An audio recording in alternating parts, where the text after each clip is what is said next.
The great chamber of the Galactic Council was silent. Thousands of delegates from hundreds of worlds sat in their floating seats, watching the small figure at the center platform. Ambassador Valith of the Orion Collective stood there, her thin body shaking with fear and exhaustion. Her pale blue skin glowed softly in the dim light, a natural trait of her species. But today, that glow was weak and flickering. She had traveled for 3 days without sleep to reach this place. Her homeworld was burning. Her people were dying. And she had come to beg for help. "Please," she said, her voice barely above a whisper. The chamber's speakers carried her words to every corner of the massive room. "The Harrow Swarm has entered our space. They have already destroyed 4 of our colony worlds. Billions of my people are dead. We cannot stop them. We cannot even slow them down." The delegates murmured among themselves. The Harrow Swarm was known to all spacefaring species. It was not an enemy that could be reasoned with or defeated. It was a force of nature, a living disaster that moved from system to system, consuming everything in its path. Planets, moons, space stations, ships, the Harrow ate them all. Ambassador Velith continued, her voice breaking. "Our military fleet was destroyed in the first engagement. 12,000 ships. Gone in hours. Our planetary shields lasted only minutes against their assault. Our weapons did nothing. Nothing at all." She paused, struggling to control her emotions. The Orion were a peaceful species. They had never been warriors. They were scientists, artists, diplomats. They had believed that intelligence and cooperation could solve any problem. They had been wrong. "I have come to ask for your help," Valor said. "Any help. Any assistance you can provide. Ships, weapons, soldiers, anything. My people are facing extinction." The chamber remained silent. No one spoke. No one moved. Finally, the delegate from the Telkari Dominion rose from his seat. He was a tall creature with gray skin and 4 arms, dressed in the formal robes of his government. "Ambassador Valith," he said, his voice heavy with regret. "The Telkari Dominion offers its deepest condolences.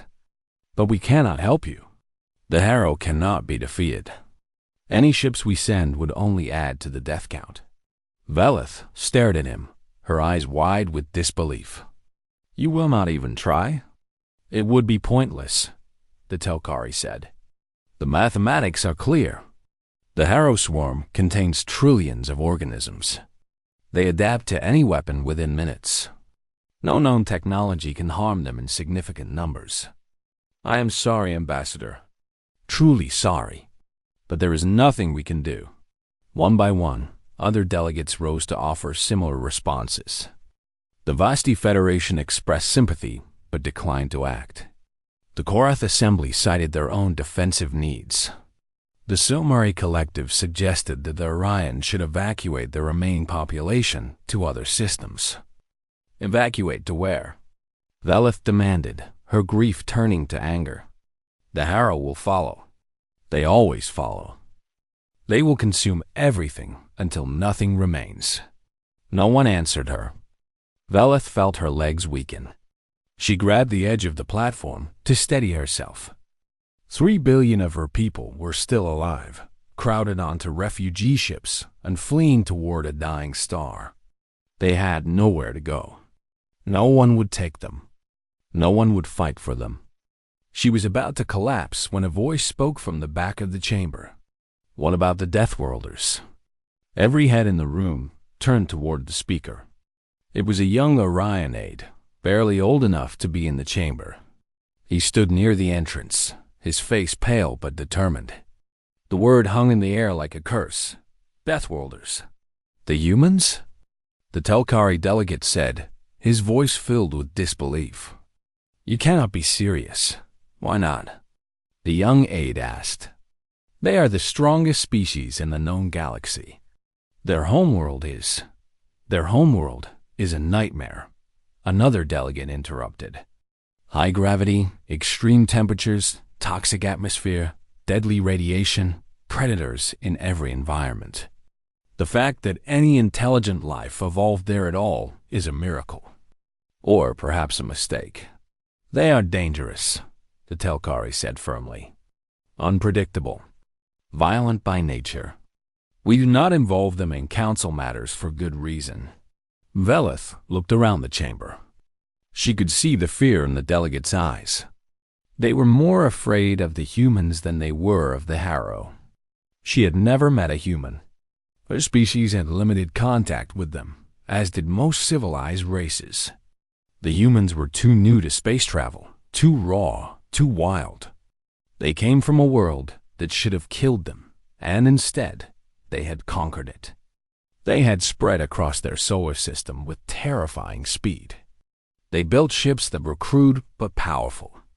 They fought wars among themselves for centuries and somehow survived. The galaxy watched them with a mixture of fear and fascination. The humans were not like other species. They did not die when they should die. They did not give up when they should give up. They ate foods that were poison to other races. They exercised for pleasure, subjecting their bodies to stress that would cripple anyone else. They healed from wounds that should be fatal. They were monsters. Beautiful, terrifying monsters. Ambassador Velith, the Telkari said carefully, we strongly advise against contacting the humans. They may see your request as an opportunity to expand their influence. They may demand payment that your people cannot afford. They may help us, Velith said quietly. She stood up straight, drawing on her last reserves of strength. Her mind was made up. If the civilized species of the galaxy would not save her people, then perhaps the uncivilized ones would. I will send the signal, she announced. I will ask the humans for aid. If they refuse, we are no worse off than before. If they agree, she paused, looking around the chamber at the fearful faces. If they agree, then perhaps my people will survive. She turned and walked off the platform, her aide hurrying after her. The chamber erupted in worried chatter behind her, but she did not look back. On Earth, in a deep underground facility beneath the mountains of East Asia, Admiral Kan Dowan was reviewing routine reports when the message arrived. He was 62 years old, with gray hair and a face weathered by decades of service. He had fought in 3 wars, commanded 7 campaigns, and buried more soldiers than he cared to remember. He read the alien transmission twice, his expression unchanging. Then he read it a 3rd time. A species called the Orion was facing extinction. An enemy called the Harrow Swarm was destroying them. They had asked the Galactic Council for help. The Council had refused. Now they were asking humanity. Admiral Kang leaned back in his chair and closed his eyes. For 50 years, humanity had been treated as outcasts by the galactic community. They were feared, avoided, excluded from alliances and trade agreements. Other species looked at humans and saw killers, predators, monsters from a world of death. But now, when everything else had failed, someone was finally asking for their help. A small smile crossed the Admiral's face. It was not a pleasant smile. It was the smile of a man who had waited his entire life for this moment. He pressed the communication button on his desk. "This is Admiral Kang," he said. "Priority 1 alert to all Valor Corps units. We have a situation. I want all senior commanders in the briefing room in 30 minutes. And someone get me everything we have on the Harrow Swarm." He stood up and walked to the window. Outside, he could see the training grounds where young soldiers practiced combat drills. They moved with power and precision, their bodies hardened by Earth's heavy gravity, their minds sharpened by centuries of conflict. The galaxy thought humans were monsters.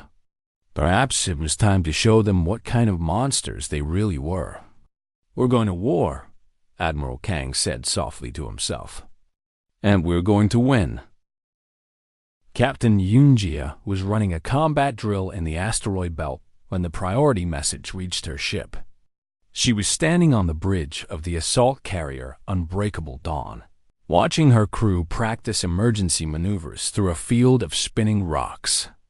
The ship twisted and turned with surprising grace for its massive size, avoiding collision after collision by the smallest margins. "Good," Yoon said, nodding with approval. Again, faster this time. She was 34 years old, small in height but solid in build. Her black hair was cut short for practical reasons, and her face carried the calm expression of someone who had seen too much to be surprised by anything. Her forearms were marked with burn scars from a reactor breach 3 years ago. She had held the emergency seal in place with her bare hands while her crew escaped.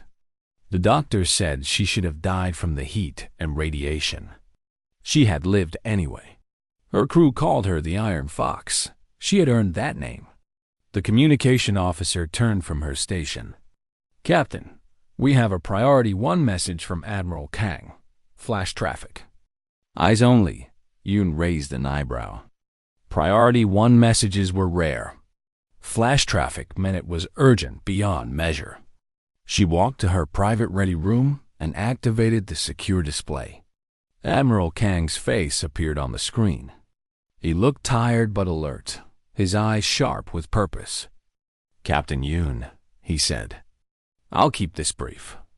An alien species called the Orion has requested humanity's help.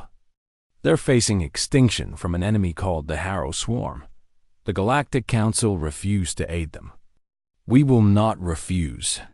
Yoon listened without interruption as the Admiral explained the situation. The Harrow Swarm was a massive organism spread across billions of individual creatures. They consumed everything metal, organic matter, energy, entire planets. Every species that had faced them had lost. The Orion had lost 90% of their territory in less than 2 weeks. "Your mission is to proceed to Orion space and provide immediate military assistance," Admiral Kang concluded. "You will be joined by 12 other Terran vessels." "This is not a rescue mission, Captain. This is a war.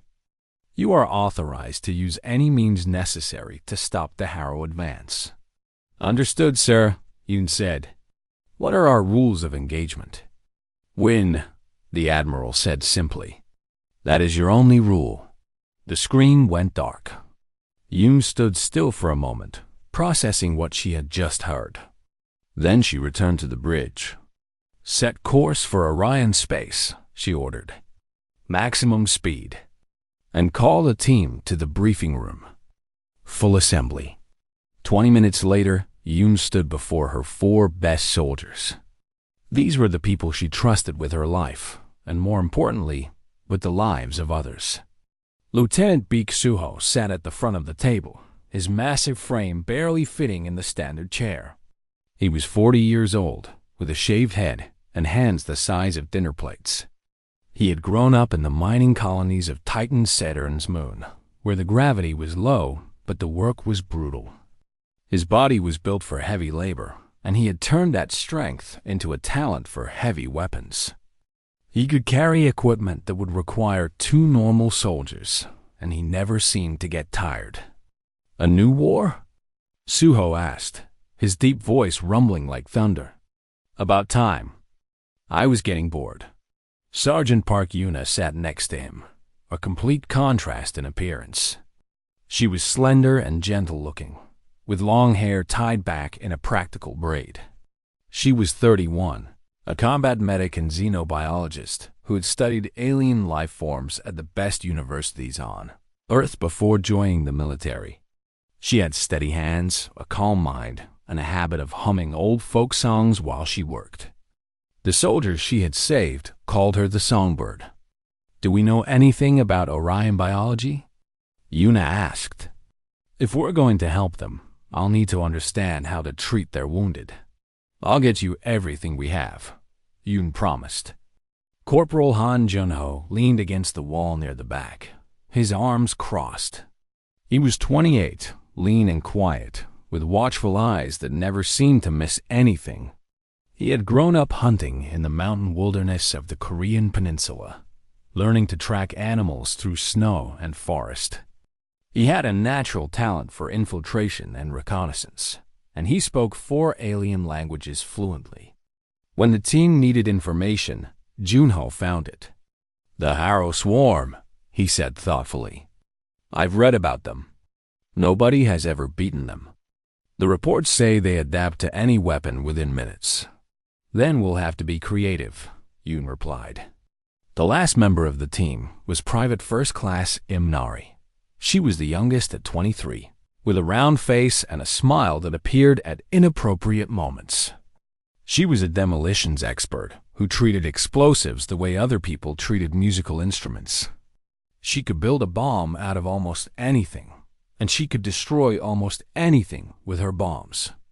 Her cheerful attitude around dangerous materials made everyone nervous. "Creative?" Nari said, grinning. "I can be creative. How much explosive material do we have?" "Not enough," Yoon said. "But we'll get more. Listen carefully, all of you. This mission is different from anything we've done before. We're not fighting pirates or rebels or rival corporations. We're fighting something that has destroyed every enemy it has ever faced. The entire galaxy is afraid of this thing." She paused, looking at each of them in turn. "But we're human, and the galaxy is afraid of us too." The unbreakable Dawn jumped to faster-than-light speed an hour later, joining a convoy of 12 other Terran warships. Together, they crossed the vast distance between Earth space and Orion territory in just under 3 days. What they found when they arrived was worse than the reports had suggested. The Orion home system was in ruins. 2 of its 4 planets were nothing but debris, torn apart by the Harrow and consumed to the last atom. The 3rd planet was covered in a living carpet of Harrow organisms, slowly eating through the crust. Only the 4th planet, a small world called Valor, still showed signs of resistance. Its orbital stations were damaged but functioning, and thousands of refugee ships surrounded it like frightened animals. 3 billion survivors, the tactical officer reported. That's all that's left, down from 12 billion 2 weeks ago. Captain Yoon stared at the display, her jaw tight. 12 billion people reduced to 3 billion in 14 days. It was slaughter on a scale she could barely imagine. "Take us in," she ordered. "Signal the Orion command that we're here to help." The unbreakable Dawn approached the main refugee station, a massive structure that had once been a trading hub. Now it was a shelter for the desperate. As the Terran ship docked, Yoon could see Orion faces pressed against the station windows, watching with a mixture of fear and hope. She assembled her team and walked through the airlock into the station. The atmosphere was different here, thinner, with strange smells that made her nose wrinkle. The gravity was lighter than Earth's, making her feel like she might float away with each step. The Orion who greeted them were small and fragile-looking, with pale blue skin and large dark eyes.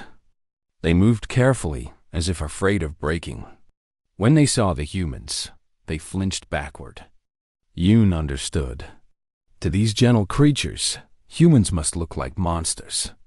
Tall, dense with muscle, heavy-footed, breathing air that would poison most species. Her team's combat armor only made them look more terrifying. An older Orion stepped forward, her skin glowing faintly. Yoon recognized her from the briefing files. "Ambassador Velith." "You came," Velith said, her voice filled with wonder and fear. "You actually came." Yoon nodded. "You called for help." "We answered. The council said you would not come. They said humans do not care about other species.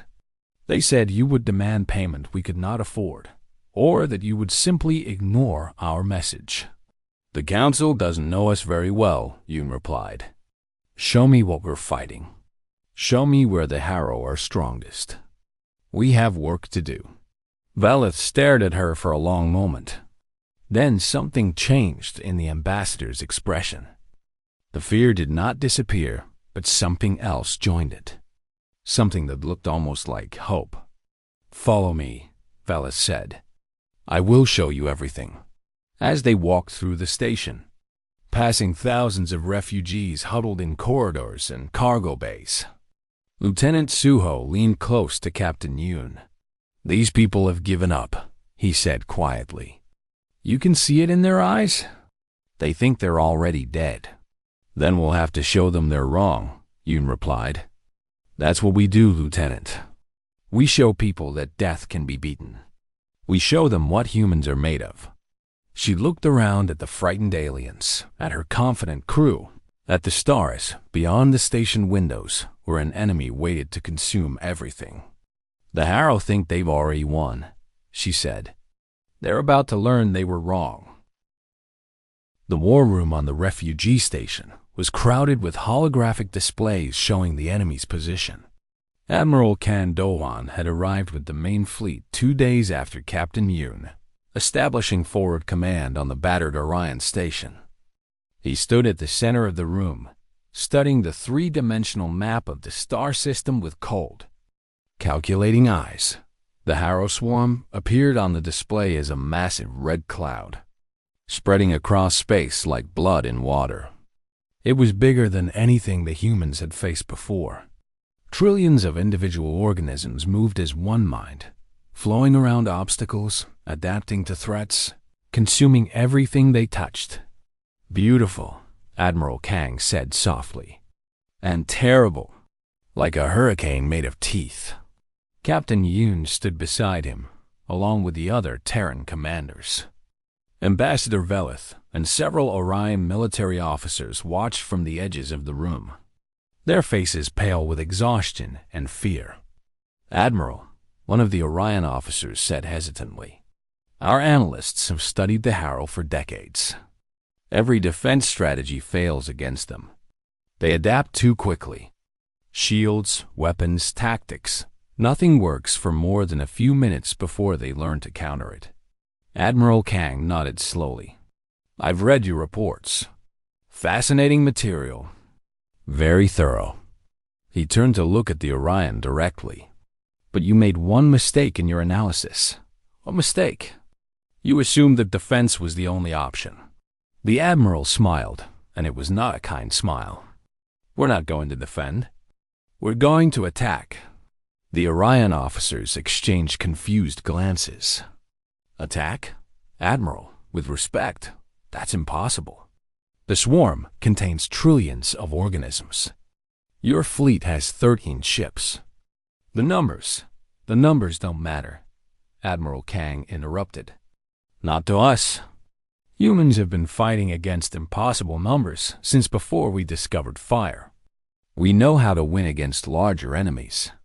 You hit them fast, you hit them hard, and you keep hitting them until they break." He pointed at the holographic display. "The Harrow are currently moving toward the refugee fleet. They'll arrive in approximately 18 hours. That gives us time to prepare a welcome for them." Captain Yoon stepped forward. "What's the plan, sir?" "Aggressive interdiction," the Admiral said. "We don't wait for them to come to us.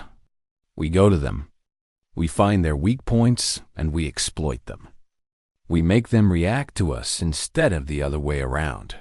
He looked around the room at his commanders. "The Harrow have never faced humans before. They don't know what we can do. That's our advantage. Let's use it."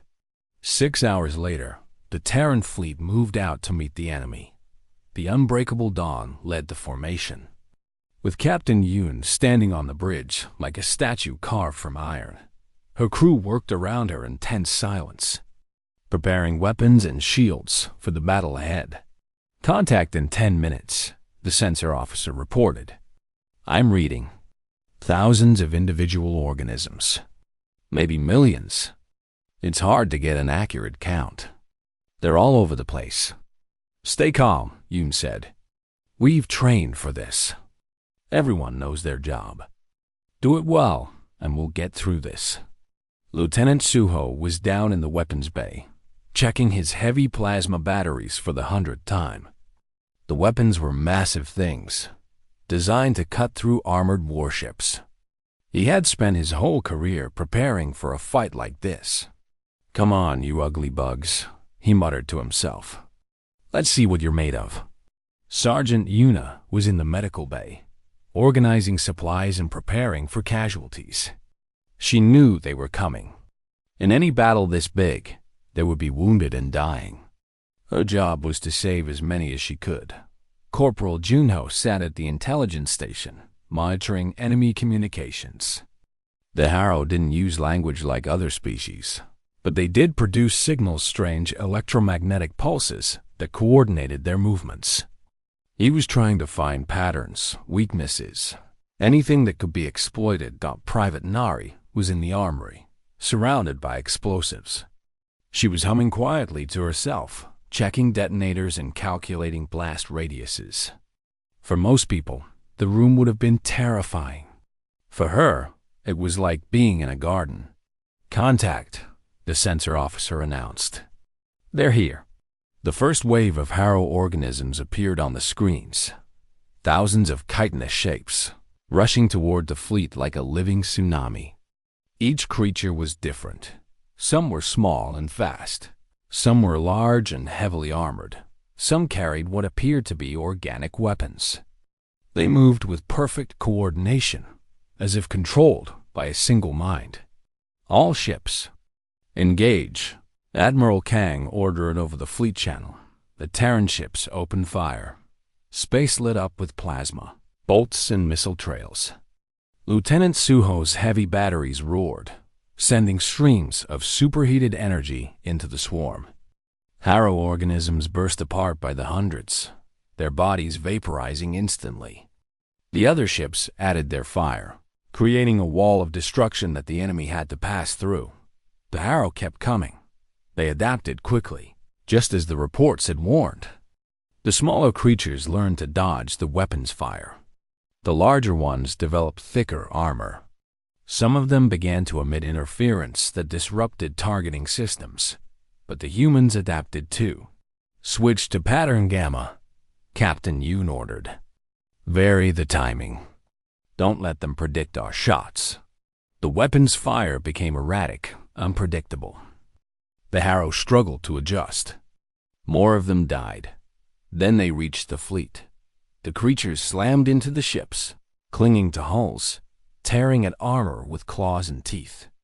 The unbreakable dawn shuddered as dozens of organisms landed on its surface, trying to eat through to the interior. "Hull breach on Deck 7, someone shouted. "They're inside." "Marines to Deck 7, Yoon ordered. "Seal all internal doors. I want those things contained and eliminated." The fighting spread throughout the ship. Human soldiers in powered armor met the Harrow organisms in the corners, engaging them with rifles and grenades and fists. The creatures were fast and strong, but the humans were faster and stronger.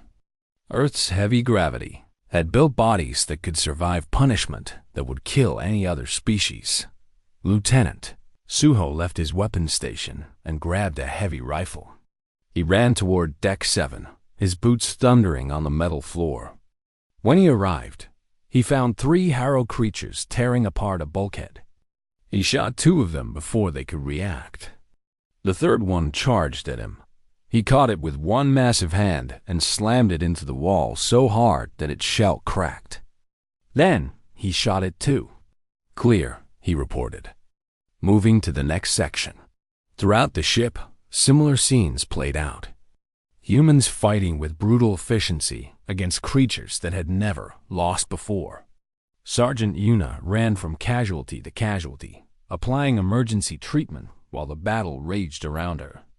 A spore round hit her in the shoulder, pumping alien poison into her bloodstream. She pulled out the barb, injected herself with an antidote, and kept working. The other ships were experiencing the same thing.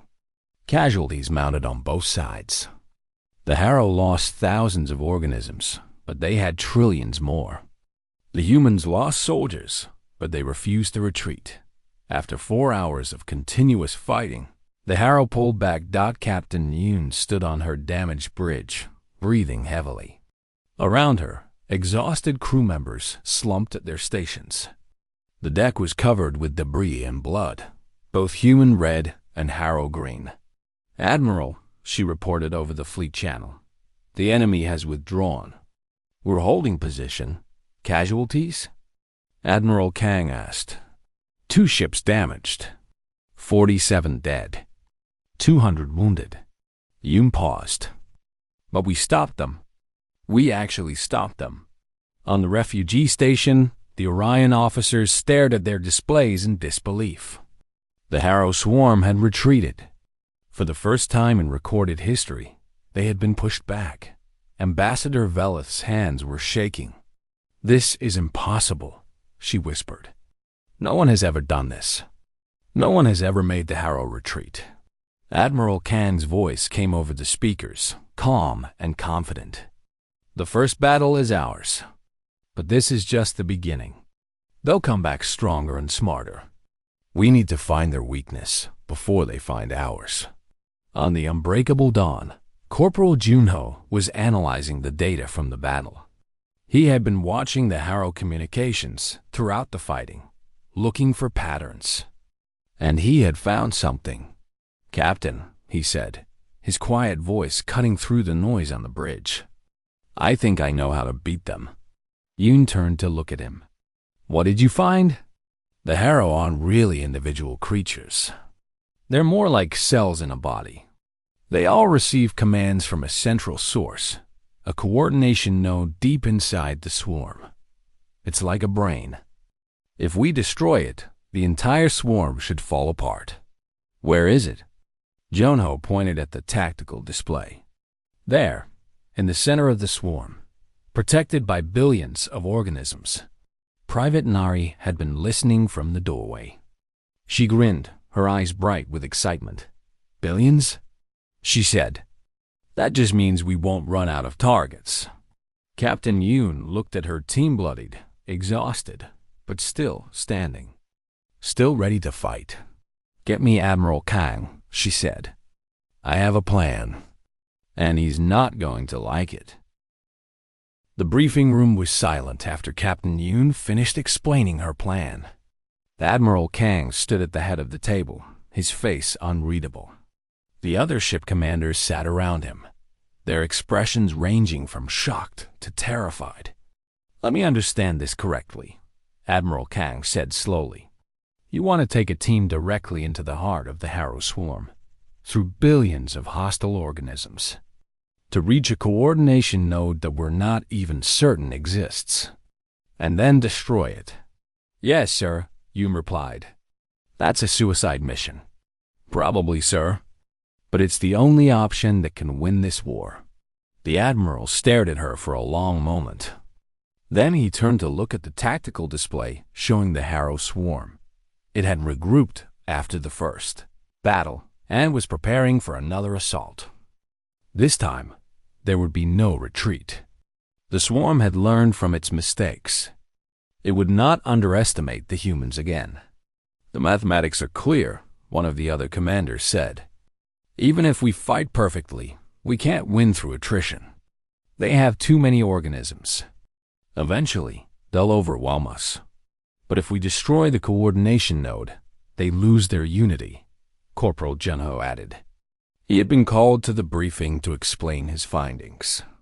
"Without central control, the individual organisms will become confused, disorganized. They might even turn on each other.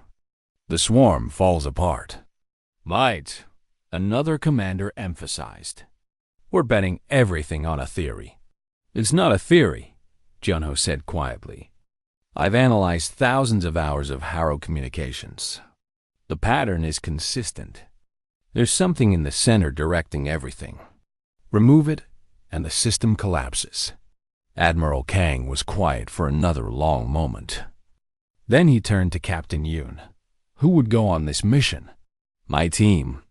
Lieutenant Beak, Sergeant Park, Corporal Han, and Private Im, plus any volunteers from the fleet." "Volunteers for a suicide mission?" "There will be volunteers, sir. I guarantee it." The Admiral nodded slowly. He walked to the window and looked out at the stars. Somewhere out there, 3 billion Orion refugees were waiting to see if they would live or die. Beyond them, the rest of the galaxy was watching, ready to see if the Deathworlders were as powerful as everyone feared. "The Galactic Council has sent messages," he said quietly. "They're begging us to retreat. They say we've done enough, that no one could ask more of us. They say we should save ourselves and let the Orion evacuate to other systems. And you, sir?" Yoon asked. "What do you say?" Admiral Kang turned back to face her. His eyes were hard as stone. "I say that humanity does not abandon those who ask for help. That is not who we are. That is not who we will ever be." He paused, and when he spoke again, his voice carried across the room like a command. "Captain Yoon, you have authorization for your mission. Take whoever volunteers. Go into the heart of that monster and tear it apart. And if you can't come back..." He hesitated, then continued. "If you can't come back, know that your sacrifice will be remembered. Every human, on every world, forever." "Thank you, sir," Yoon said. "We won't let you down." The call for volunteers went out to the fleet that night.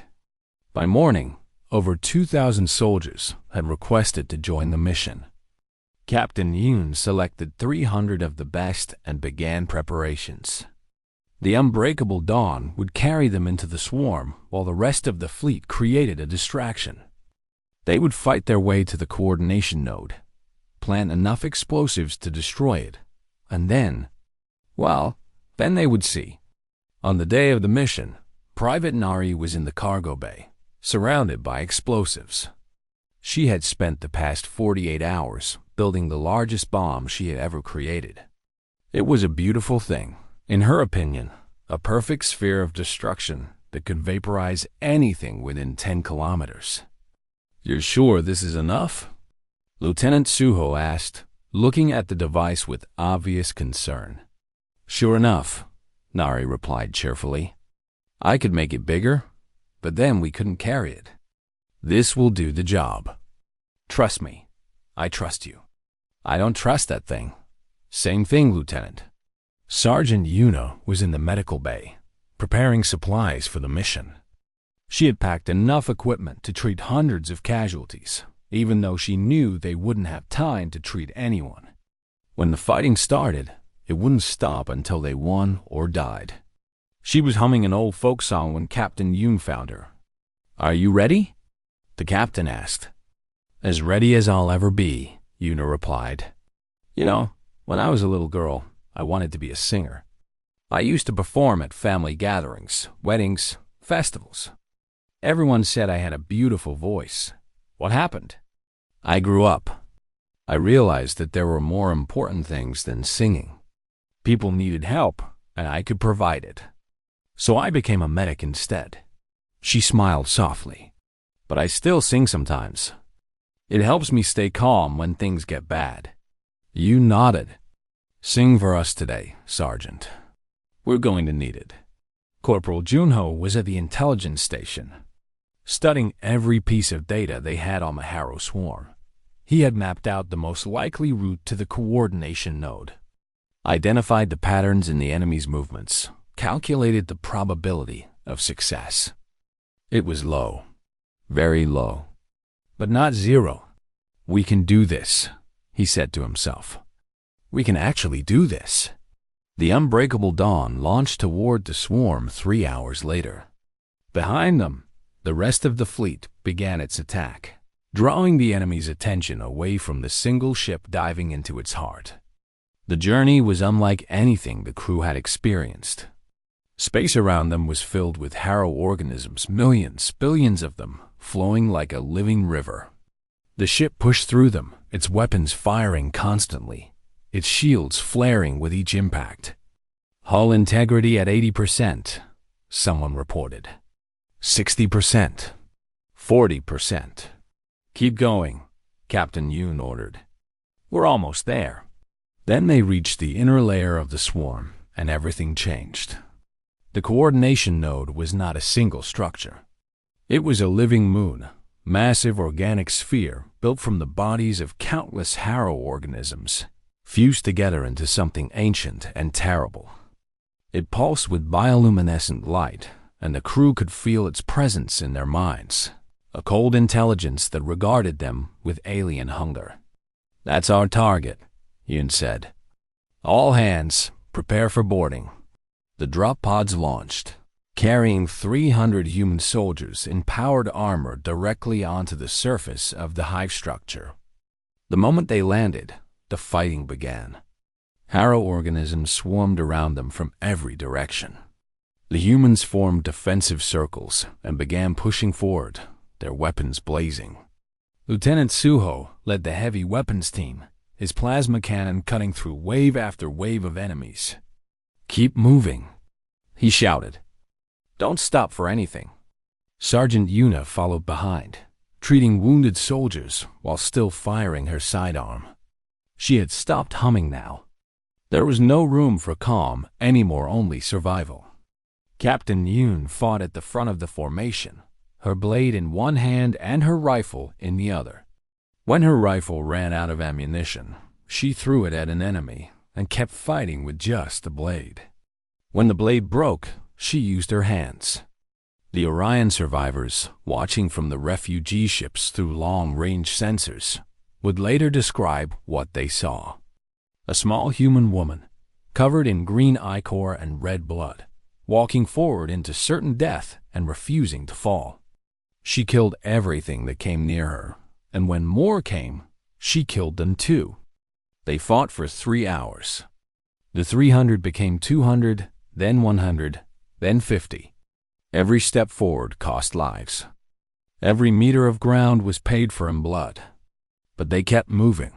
Finally, they reached the core of the structure, a massive chamber where the coordination node itself waited. It was a brain the size of a building, pulsating with evil intelligence, surrounded by a wall of guardian organisms. "Set the charges," Captain Yoon ordered. "Everyone cover Private M." The final battle began. The humans threw everything they had at the Guardians, creating an opening for Nari to reach the core with her bomb. Lieutenant Suho held a corridor alone for 11 minutes, his armor failing piece by piece, his body broken in a dozen places, still firing until his weapon melted from overuse.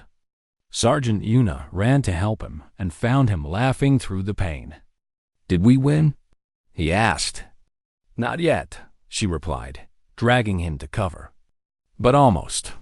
Private Nari reached the core and began setting the explosive. The Guardians pressed closer and closer, trying to stop her. The other soldiers fell one by one, buying her precious seconds with their lives. Finally, the bomb was armed.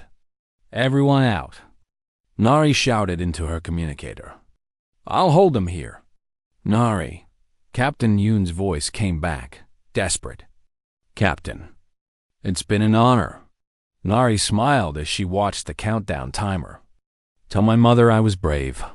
The line went silent. 30 seconds later, the explosion tore through the heart of the Harrow swarm. The coordination node vanished in a sphere of perfect destruction. And Private Nari, who had always loved explosives more than anything else in the world, became part of the fire. Throughout the swarm, the effect was immediate. The organisms stopped moving in coordination. They began attacking each other, confused and directionless. The living tide that had consumed worlds fell apart into billions of individual creatures, easy prey for the waiting Terran fleet. The Harrow swarm was broken. The war was won, and somewhere in the heart of victory, a young woman's sacrifice burned brighter than any star. The days following the battle were filled with cleaning up. The Terran fleet moved through Orion space, destroying the remaining Harrow organisms one by one. Without their central intelligence, the creatures were easy targets. They wandered aimlessly, attacking nothing, defending nothing. The great swarm that had terrorized the galaxy for centuries was reduced to scattered pests. Captain Yoon stood on the bridge of the unbreakable dawn, watching the final operations through tired eyes. The ship was barely functional, half the decks were exposed to space. The engines were running at 30%, and the crew had been working without rest for days. But they were alive. Against all odds, they were alive. 37 soldiers had returned from the assault on the coordination node. Out of 300 who had gone in, only 37 walked out. The others had given their lives to make victory possible. Among the survivors were Lieutenant Beak Suho, his left arm in a regeneration cast after being nearly torn off during the fighting.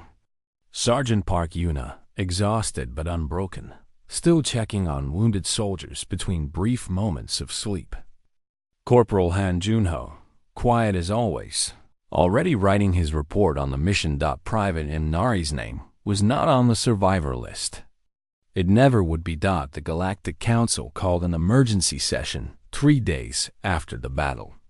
Representatives from every major species gathered in the Great Chamber where Ambassador Velith had begged for help just weeks before.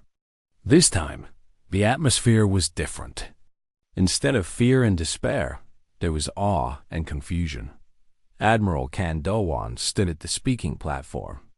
His uniform was torn in several places, and there was dried blood on his hands that he had not had time to clean. He had not slept in 4 days, but his voice was strong when he spoke. "You asked us how we did it," he began. "You want to know what weapons we used, what technology, what secret allowed us to succeed where everyone else failed." The delegates leaned forward in their seats, eager to hear the answer. "We have no secret," Admiral Kang said simply. "We used the same weapons that were available to anyone. Plasma cannons, missiles, explosives. Nothing special. Nothing unique. Then how?" The Telkari delegate demanded. "How did you defeat the Harrow when no one else could?" "Because we decided to," the Admiral replied. "We decided that we would not accept defeat. We decided that we would fight until we won or died trying. The mathematics said we couldn't win. We didn't care about the mathematics. We cared about the people who needed our help." He paused, looking around the chamber at the hundreds of alien faces watching him. "You want to know what makes humans different? This is what makes us different. We come from a world that tried to kill us every day for millions of years. We evolved to survive. We evolved to endure. We evolved to protect the things we care about, no matter the cost." He pointed toward where Ambassador Velith sat among the delegates. The Orion called for help. We answered. That is all. That is everything. We are human. Helping those who need us is what we do. The chamber was silent. No one knew how to respond to words like these. They had expected a technical explanation, a strategic breakthrough, some trick that could be studied and replicated. Instead, they had received something else, something they could not measure or analyze. Courage thought after the session ended. Ambassador Velith approached Admiral Kang.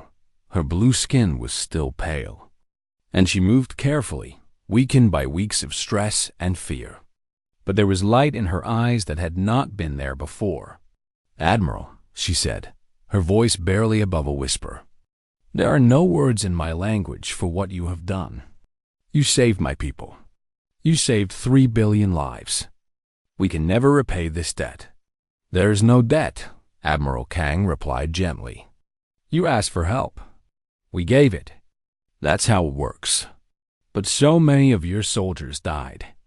That young woman, Imnari, she gave her life for people she had never met, from a species she had never seen before.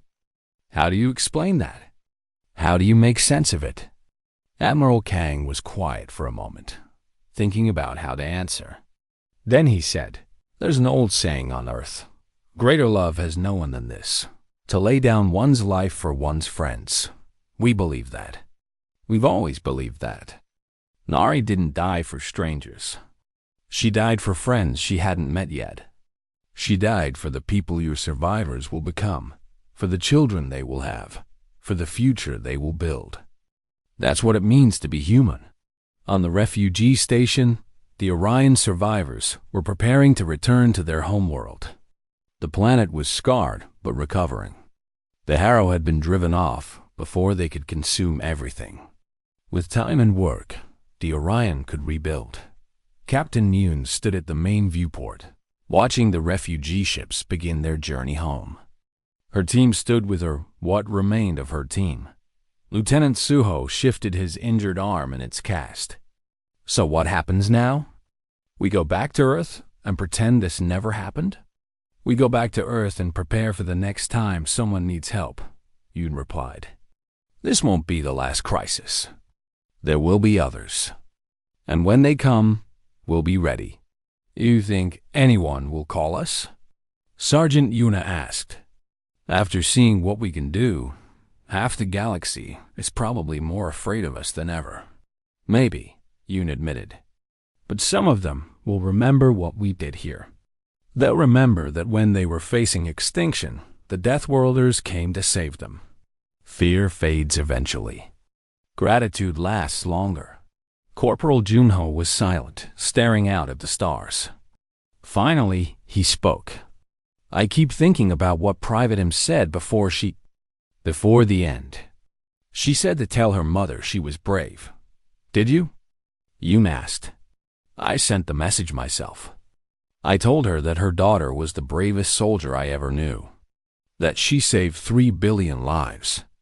That she died smiling. Was that true? About the smile? Junho nodded slowly. I was watching through the video feed. She was smiling until the very end. I don't know how she did it. I don't know how anyone could smile like that, knowing what was about to happen. But she did. The team stood together in silence, honoring their fallen friend in the only way they could by remembering her, by carrying her with them, by living in a way that would make her proud. 3 months later, a memorial was built on Earth for Private Imnari and the 2,847 other Terran soldiers who had died in the Orion campaign. It stood on a hillside overlooking the Pacific Ocean, where the sun rose every morning over endless water. The memorial was a simple structure, a black stone wall inscribed with names, surrounding a single flame that would burn forever. Every year, on the anniversary of the victory, ships from across the galaxy arrived to pay their respects. Orion delegations brought flowers that glowed in the dark. Telkari observers stood in respectful silence. Even the Vasti, who had refused to help, sent representatives to acknowledge what humanity had done. The inscription at the base of the memorial read, "They asked for help. We answered. We always will." The Galactic Council formally invited humanity into full membership 6 months after the war ended. For the first time in recorded history, the Deathworlders were not feared. They were not avoided. They were not treated as monsters to be contained. They were welcomed.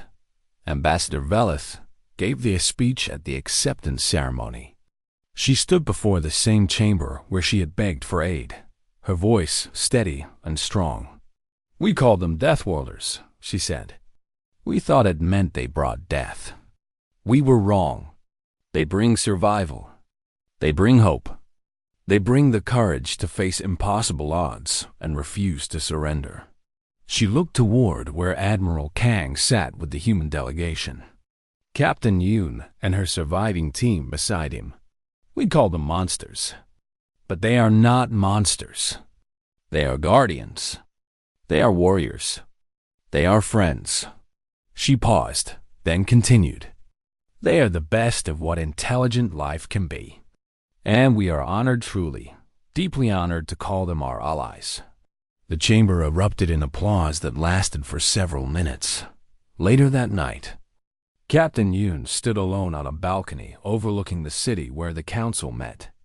The stars were bright overhead, and somewhere among them, the Orion were rebuilding their civilization. She thought about Nari's smile, about Suho's laughter through the pain, about Yuna's quiet songs and Junho's watchful eyes, about all the soldiers who had followed her into the heart of darkness and never come out.